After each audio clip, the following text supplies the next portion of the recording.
We'll talk about a life of highs and lows, tragedy and redemption. Robert Wallach Jr. went from a highly decorated cop to a convicted felon.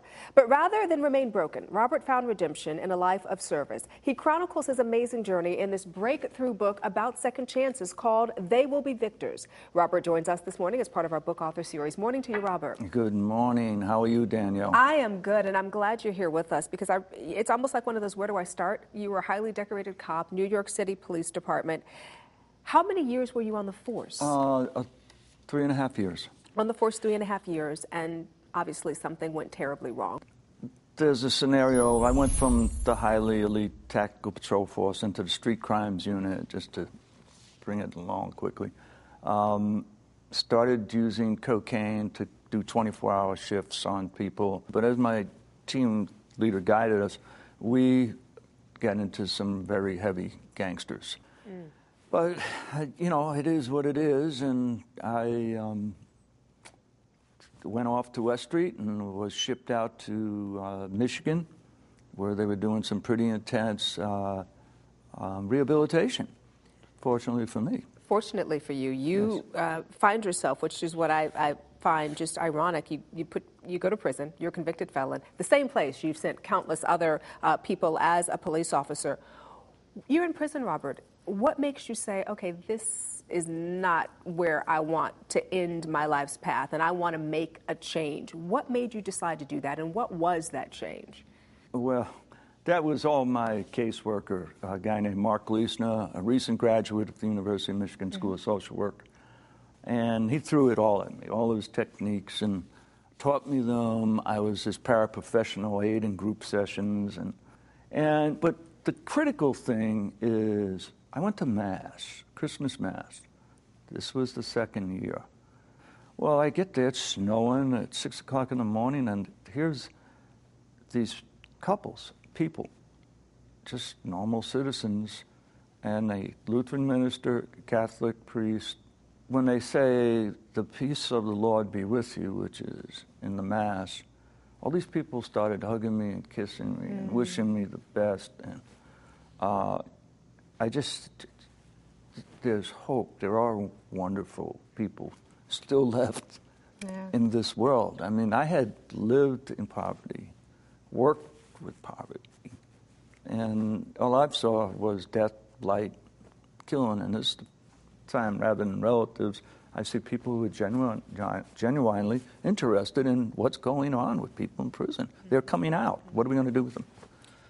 And you said, you know, in prison you have to have this tough exterior, and for the first time you broke down and started crying on that day. It was very, very emotional. It was very emotional. I cried, and I really made up my mind that I was going to stay in Ann Arbor, not going anywhere else, and was going to work with these people, and most of them turned out were professors, and I was going to go to school, and I was going to rebuild my life, and I would take every hurdle that came out at me and figure a way to get over it. And in terms of rebuilding your life, you decided to rebuild your life by helping children. Children who... To be victors. Children to be victors, and children who probably didn't experience very many victories at all in their life. And that kind of leads me to Wolverine, which I think is just an amazing thing you've done. Tell me about Wolverine. How many children have you helped, and what is it? Well, Wolverine is multifaceted. We do everything from high secure to adoption. So we started as a juvenile delinquency agency, but we've gone off into foster care, adoption, day treatment. You know, we have all kinds of programs, but we do have the high secure facility. The program is a wonderful program, and when we did the Work and Learn program, it was so successful.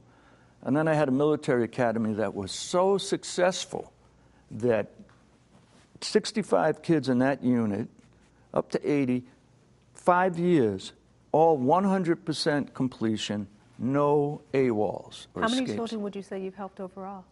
30,000 maybe. Where would they be without you? I don't know, because some of them, you hear from the ones that are in prison because they remember you and they need a hand. Most of the ones that are successful, you run into them. Oh, what are you doing? Well, I'm a banker. I've got a master's degree, an MBA, and another one's got his own plumbing store. and another one is running a meat shop. So it really is about second chances. They will be victors. What do you hope, Robert, people take away from your story? Well, I hope they understand that many of these children need to be habilitated before they're rehabilitated because they haven't been given basic skills to read, write, work, and none of it. But I hope that they'll understand that these kids are coming out and adult prisoners are coming out. Only 98% of people that go in come out. And if we don't do something to prepare them, they need to become worthwhile to themselves and others. Otherwise, our property is going to be in danger and our lives are going to be in danger. And people really need to understand that. Well, what an incredible story, your life story. And thank you so much for coming on the show and sharing it with us this morning. And thank you for helping all those children. I'm sure they appreciate it. Thank you. I love my work. I'm blessed and thankful. Absolutely. Well, we're thankful you were here. Thanks again. Thank you. And once again, the book is called They Will Be Victors, the remarkable story of one man's passion for second chances. For more information on Robert or the book, please visit the website wolverinehs.org.